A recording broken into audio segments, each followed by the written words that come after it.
مجھے اندازہ ہے سامنے یہ اتنے مائک لگے ہوئے ہیں، اتنے گویا کیمرے لگے ہوئے ہیں، اور مشرق سے مغرب تک نہ جانے کتنے ملکوں میں لوگ ان گفتگوؤں کو سماعت فرما رہے ہیں۔ تو دست ادب جوڑ کے چند گزارشات ہیں۔ دیکھیے، ضرور جدید ٹیکنالوجی نے بہت ترقی کی ہے، اور جو آج کل وسائل ہیں، بہت سے لوگ گھر بیٹھے مجلسیں سن سکتے ہیں، مگر ایسا کیجیے نہیں۔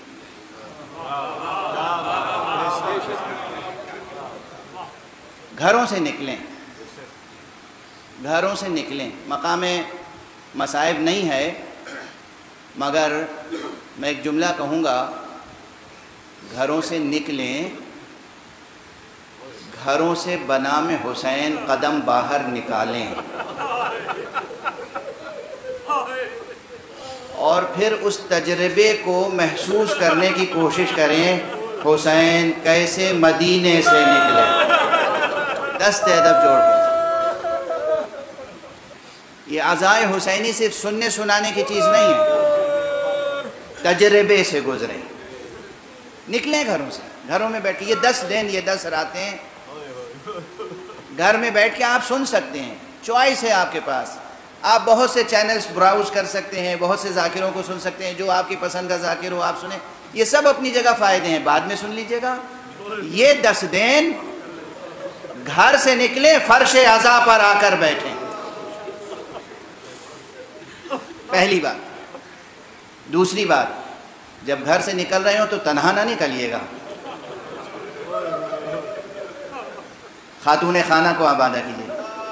تم نہیں چلو گی حسین کی مجلس میں، بچوں کو آمادہ کریں، بیٹا چلو آقا حسین کی مجلس، سب کو اس تجربے میں شریک کریں جیسے آقا حسین پورے کنبے کو لے کے نکلے تھے اللہ کی راہ۔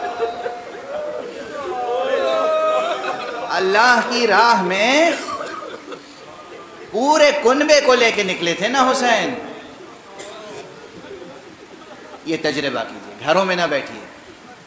یہ 10 دن منصوبہ بندی کے ساتھ گھروں سے نکلیں، مجلسوں میں جہاں بھی ہوں آپ، امریکہ میں ہیں، کینیڈا میں ہیں، آسٹریلیا میں ہیں، چین میں ہیں، جہاں بھی ہیں، کسی ایک جگہ مجلس ہو رہی ہوگی، کسی امام بارگاہ میں، کسی مسجد میں، کسی مومن کے گھر پر، کسی ہال میں، آپ وہاں جائیں، بنام حسین شرکت کریں، دیکھیں اس تجربے سے آپ کی روح میں کیا ترقی پیدا ہوتی ہے اور آپ کے بچوں کی کیسی تربیت ہوتی ہے۔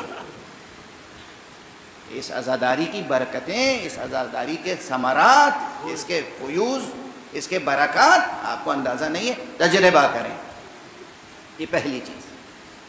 اور دوسری چیز، ہاں جب آپ گھر سے نکلیں گے اور فرش عزا پہ آئیں گے تو یقیناً پھر یہ کہنے کی ضرورت نہیں ہے، لیکن التفات توجہ سے سنیں، رسماً نہ سنیں، رسماً نہ سنیں، سرسری انداز میں نہ سنیں، پورے وجود سے ہمتن گوش ہو کر سنیں ذکر حسین،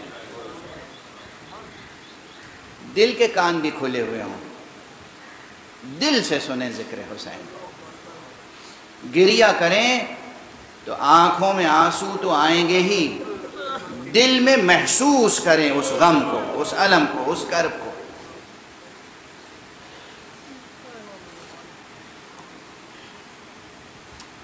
ایک انداز میں جملے زبان پر آ رہے ہیں تو کہتا چلا جاؤں، کیا محسوس کریں؟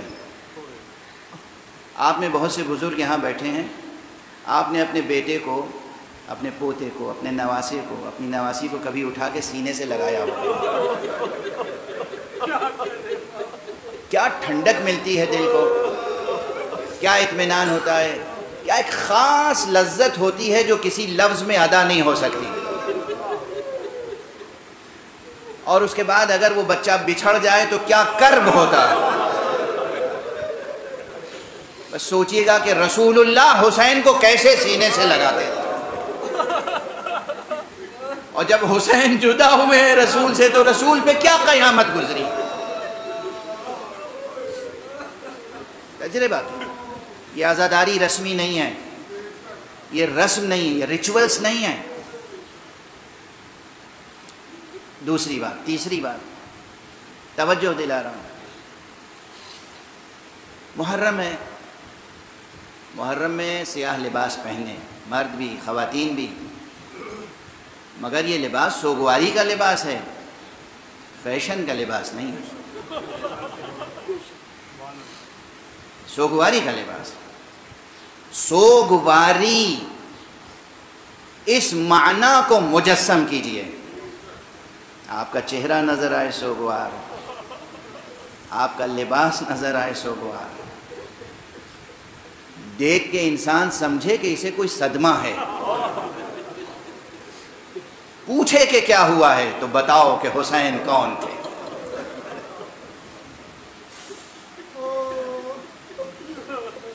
مجلسوں کے تبرک کا اہتمام کریں، خاص طور سے یہ 10 دن ضرور اہتمام کریں، مگر بس تبرک کی حد تک، اس میں بھی سوگواری کی شان ہو۔ محرم کو فیسٹیول نہ بننے دیجیے، محرم کو فیسٹیول نہ بننے دیجیے۔ تبرک کے نام پر لذیذ ترین غذائیں، یہ 10 دن، یہ 11 دن، اس سے پرہیز کیجیے گا۔ تبرک تقسیم ضرور کیجیے۔ بتاؤں فقہی حکم تبرک کا، عمل ہے معصوم کا، فقہی احادیث کا مجموعہ، وسائل الشیعہ، علامہ شیخ حر عاملی، انہوں نے اپنی کتاب وسائل الشیعہ میں حضرت امام زین العابدین علیہ السلام کا عمل لکھا ہے۔ عمل، آپ کا عمل یہ تھا کہ کربلا کے بعد سے جب اسیران اہل بیت مدینے آئے تھے تو پھر بنو ہاشم میں بطور خاص برابر مجلسیں ہی منعقد ہوتی تھیں۔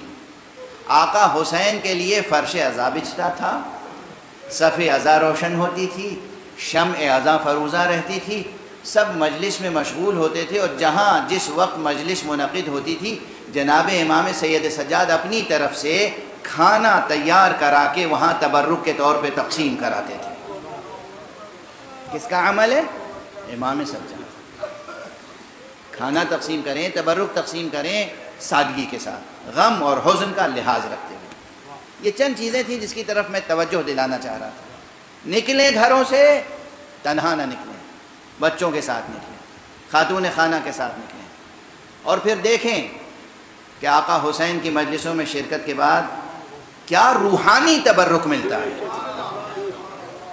کیا معنویت حاصل ہوتی ہے۔ دنیا کے کسی اسکول میں، کسی یونیورسٹی میں آپ کو یہ احساس نہیں ہوگا پورے وجود کے ساتھ کہ آپ کے وجود کی معنویت کیا ہے، الا مجلس حسین۔